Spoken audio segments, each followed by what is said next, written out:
This is so boring. Phone friend. Name my guinea pig Troy Bolton. Location. I don't know what is. It's a big word. Fashion and sexy. Hello guys. Welcome to my get to know me, really.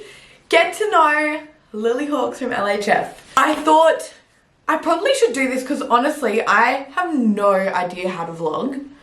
Especially because you don't know so much of the background of my life. So why not do speed round, ask some questions, and get to know me a little bit better in all aspects. I got sent a bunch of questions, plus ChatGPT, obviously. I got them all shuffled around. That's Instagram. So, let's get started. What's your name and what do you do? That's easy. My name is Lily. I run a online and in-person coaching business for females, focused a lot around lifestyle and a healthy balance and focusing on understanding our bodies and how to maintain our lives, our social lives, guilt-free while hitting our goals and making it not feel like a chore. But I'm also a bodybuilder about to debut in my IFBB Season C, as well as maybe an international one, but we're gonna see how we go. Where are you from and where do you live now? So I live in Gold Coast, Queensland currently. I did live in Adelaide for a majority of my life, but my background, I'm English as well. Half English, half Aussie. I sound fully Aussie. Literally not mad about it at all. But if you heard my dad and brother, you'd go, oh, English. I just didn't get that side of my accent at all. Coffee order. I'm so sorry, it's so boring. An ice on black. And if I'm like feeling naughty or like a little treat on the weekends, I get like 1 or 2 sweeteners. I'm sorry, that is so boring. I'm sorry. I am in prep. Like, what do you want from me? Star sign and do you believe in it? I'm a Scorpio. That's all I know. I know there's like a sun rising and moon and then I don't know that stuff. So I guess that explains the believe in it, like not really. But I love reading my little horoscopes in magazines and things, but like, I don't really know anything about it. I just know I'm a Scorpio and like, I feel like the things I hear about Scorpios do match my personality. A little bit fiery. Fun fact most people don't know about you. Fun fact people don't know about me. I'm gonna ask my dad. Call a phone a friend. Hello. Hello. I have a quick question for you. Whoa, what are you doing? It's very loud. What do you think would be a fun fact that most people don't know about me?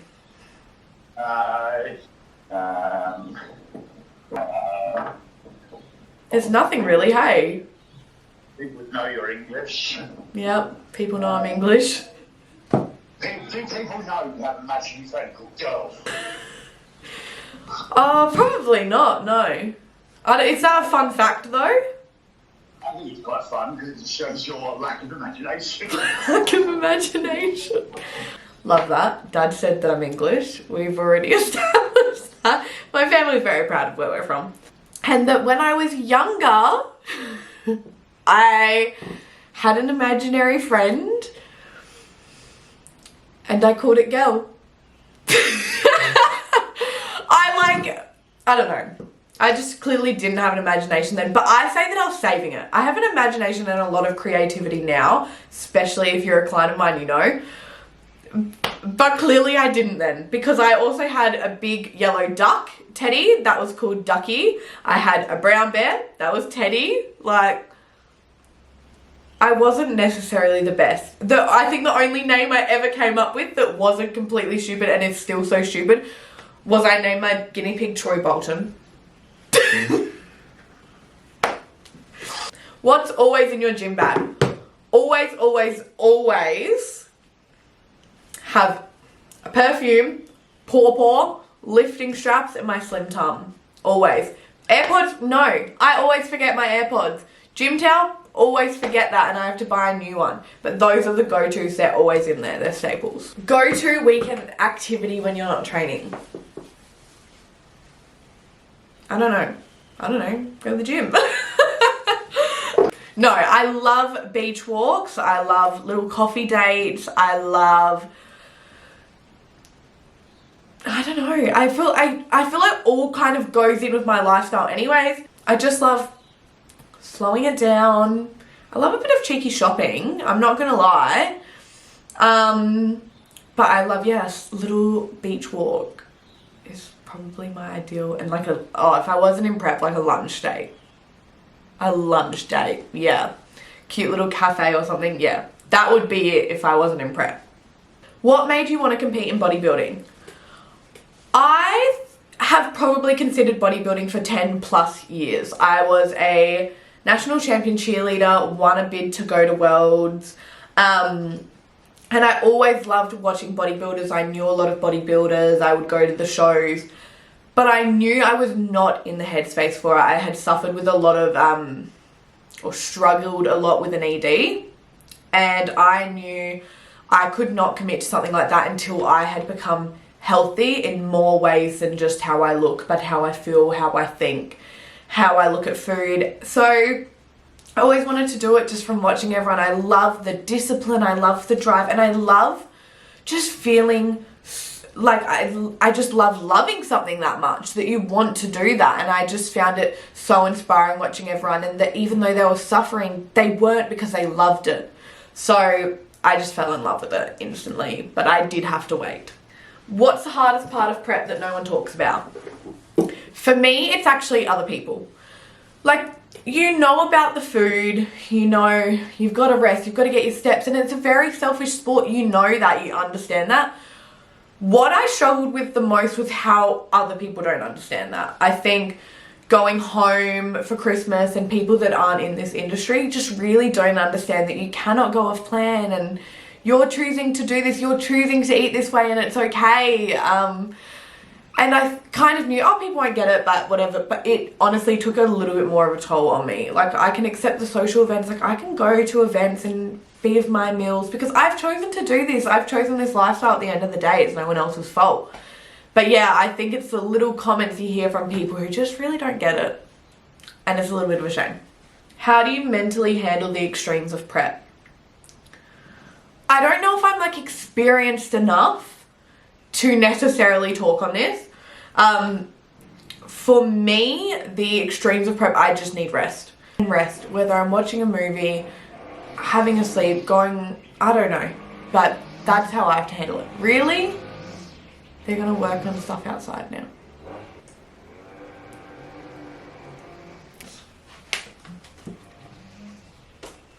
What are you going to eat post-show? And don't say rice cakes. I actually don't have rice cakes in this prep anyways. Maybe show day. But we try not to have introduced many new foods. I don't know. So my final show for this season is potentially an international. We're choosing between 2 locations. So I am either going to have pasta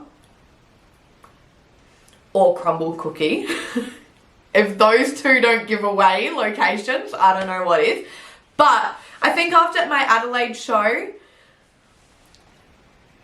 it's literally not much because I will be going into another peak week. But if you know, you know. Stack's burger, so good. Or like meat and wango, sunta, yochi, one of those I reckon. But I'm like, I don't really care. I really don't right now. I have cravings, don't get me wrong. But like, I'm not fussed. I'm just like, I fucking want to smash it on stage. Do you see yourself staying in the sport long term? I do. I do see myself in this long term. I love it. I've already looked at shows for next year, started mapping out my next seasons. It all depends how this prep goes and reversing out of it goes to make any official decisions. But yes, I do see myself in it long term. I love it. I love doing this. It is so amazing. Why did you start coaching women specifically? I started coaching women specifically because growing up through I think with growing up, social media was out there, yeah, there's a Victoria's Secret models, and I felt the need to look a certain way, which created really unhealthy habits for me. Yeah, growing up, I had really unhealthy expectations of needing to look like a Victoria's Secret model, which couldn't be any further from what I look like now. But I also didn't know how to get there. So I did develop a bit of an eating disorder. I just instantly thought the less you eat, the better. I would hide in my room and do hundreds of sit-ups. I would run, and I was not well. I was not well at all. I went in the span of 2.5 to 3 months, I think it was, for a formal at the age of 17 or 16 or 17. I went from a size medium in the dress I tried on to picking it up on the day. I had to go down to an extra small or an extra small, either way. It was one of those, massive drop, and I just looked sick. You could see it in my face. I didn't look well. And then when I had my younger sisters growing up, they are 10 and 12 years younger, it scared me that they would think the same way. It scared me so much. It terrified me. So I went, I need to help them. I need to help others to understand that the way I was thinking is not okay. I need to help them skip that phase of their life, because it's really, really hard to come out of. But if you're not learning those habits in the first place, it's a lot easier. So I can help females of all ages. I can help females overcome it. I can help females avoid it. And that was amazing to me, because my girls mean the world to me. I then went, okay, specifically women, because I have endometriosis, and for years and years and years, doctors told me it's just a bad period, go on the pill. And it ruined my body because I didn't know any better. Again, this is all not knowing any better, and I needed to take the time to do the research. But I wanted to be able to study more into it and research the female body and help other females to have a voice, to understand, and to work around that with their training. Because if you have anything like endometriosis, PCOS, all those things, you know that it's not as easy said as done. It. Some days are just really bad days. You have incredibly bad flare-ups. And I wanted to help women to navigate that. So rather than waste any time researching into a man's body, I just went, I would like to dedicate 100% of my time into women's. Rather than half know about men, half know about females, I want 100% knowledge in females. So that's what I did, and I love it, and not a single regret since. What makes your coaching different from the rest? I think it's like our community. Like, I could sit here and go, my programs are great and we eat these foods. Yes, we eat amazing foods and your programs are personalized and fit your lifestyle. Of course they do. But it's the community, and that was so important to me. I wanted this beautiful community of females that are all just friends and get along, and I can like proudly say that I've achieved that. We have achieved that, and it's great. I love the girls so much. Like, I cry. Biggest mistake you see women make when trying to tone? Eating no food, not lifting heavy, not getting enough sleep, not drinking any water, partying on the weekends, but then only eating leather sleeves during the week. I said what I said. Do your clients need to train like bodybuilders to get results? No. In fact, I don't think any one of my clients train like a bodybuilder. I actually don't think I have any of them on like a strict bodybuilding lifestyle, because that's not what they want. So no, you can train however best suits you and still achieve results. Do you teach balance without promoting restriction or guilt? Yes. Yes. In fact, guilt is a massive part. I know that I can convince you to go out and eat. Trust me, it actually doesn't take much convincing at all. I then, though, want you to not feel like you need to jump on a treadmill for hours to make up for food. No, food is fuel. You do not need to go and run on a treadmill or do an extra session or extra steps or miss a meal because you enjoyed one meal out. No, I'm not telling you to eat every single meal out, drown in oils and sauces and get McDonald's. No, I'm not saying that, but I'm also not saying anything you feel like or craving or any events don't go to. It's a balance for a reason. What's your philosophy? That's a big word. What's your philosophy? Philosophy. That's it, right? Philosophy? Doesn't feel right. What's your philosophy? I'm just going to say it like that. What's your philosophy on tracking cardio and rest? Cardio I think is great. I don't think we need excessive cardio. Even I don't do excessive cardio right now. Going into a bodybuilding comp, it comes eventually. But I don't believe for a lifestyle to maintain, to grow or to lose, you need excessive cardio. There are actually ways you can have a bit of the best of both worlds. A little bit of cardio, a little bit of working on your eating and your training. And it all comes together as one big piece. As for tracking, I'm in two mind frames. I don't mind tracking. However, I do feel like with the knowledge people have, it's not always the healthiest idea because people focus on the wrong things and then every bit of food you eat becomes numbers. And I don't really believe in always needing to weigh yourself and weigh your food depending on your goal. I think a lot of us females then track too much as numbers. Everything becomes a numbers game and you psych yourself out. That's when you develop potential eating disorders or worry about stepping on the scales or how you look. And I would never, ever, ever want to promote that. So with my girls, they are never required to weigh themselves or track their food, ever. On rest, do it. Rest, please. I'm 100% you need rest. I will never not say that. Glutes or quads? Oh my god, I want massive glutes and massive quads. But I think I'm enjoying training glutes more at the moment. Weird. Most underrated exercise for women. RDLs. Done properly.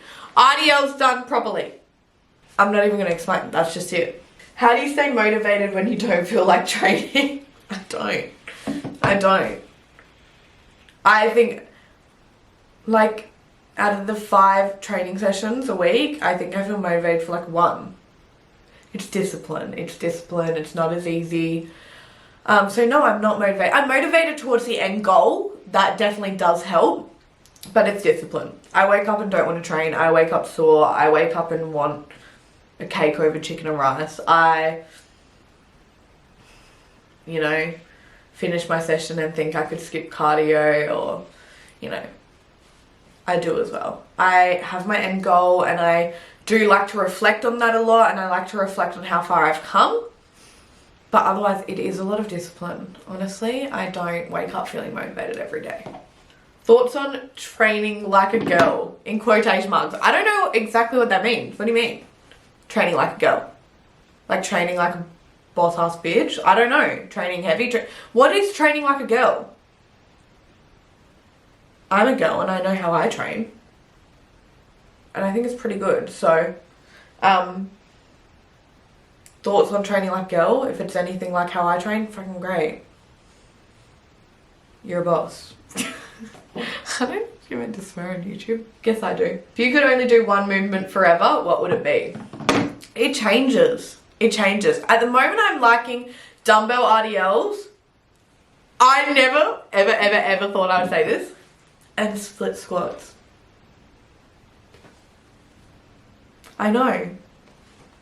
I never thought I would say that, but split squats. Dumbbell split squats. Oh, it says here, deeper questions. Okay, alright. Nice and comfy. What's something you've had to unlearn about your body or mindset? A lot. I've had to unlearn a lot. I've had to unlearn a lot of what I thought I knew about calories from when I was younger. I was pretty convinced the less calories the better, and was eating almost nothing. Had to learn a lot about cutting out the noise, mindset wise. There's a lot of people thinking you can't do it. There's a lot of people laughing at you if you're doing it on social media or starting a business or jumping on stage. There's so many people judging you. There are people expecting you to fail. And then you get into such a mindset of watching others, which I don't think is healthy. And I honestly think if you can't take that away, you shouldn't necessarily be stepping on stage. And that was not easy for me to do. That was not easy for me to unfollow people that were triggering my, like, just triggering me and making me think I'm not ready for stage. I'm putting in the work and I'm going to show up for my best self the same way I do in the gym, the same way I do on social media, whether it's YouTube, Instagram, stories, anything.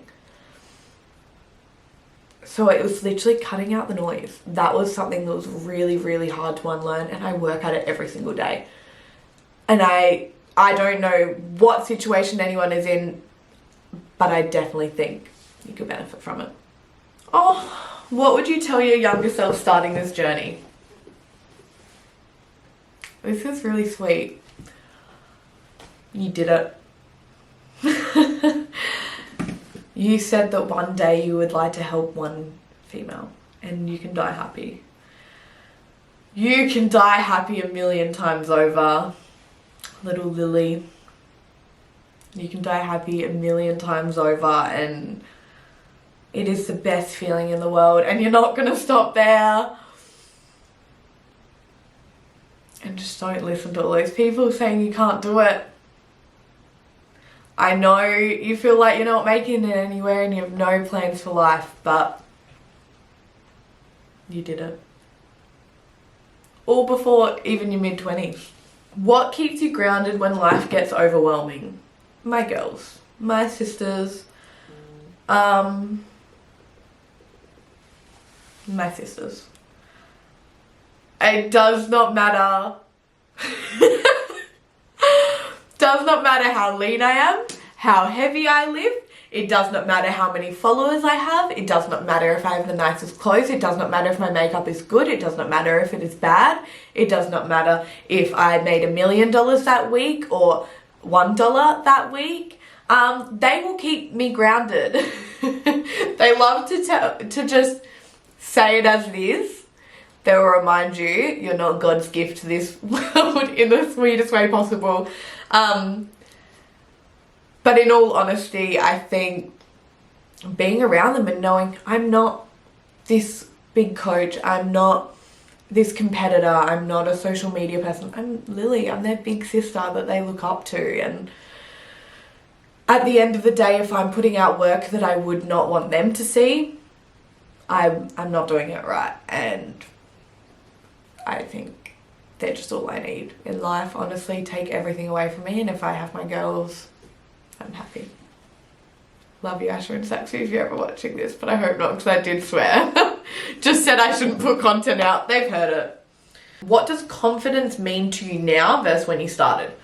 Confidence to me used to be just how I looked. I needed abs, be lean, stick skinny arms, beautiful clear skin. Now it's all inside. I have worked on my mindset so much that I can feel confident in every stage of where my body is at. And it's so funny now because, like I said, I wanted to look like a Victoria's Secret model, and now I just want big quads and jacked arms and, you know, competing in the wellness division. So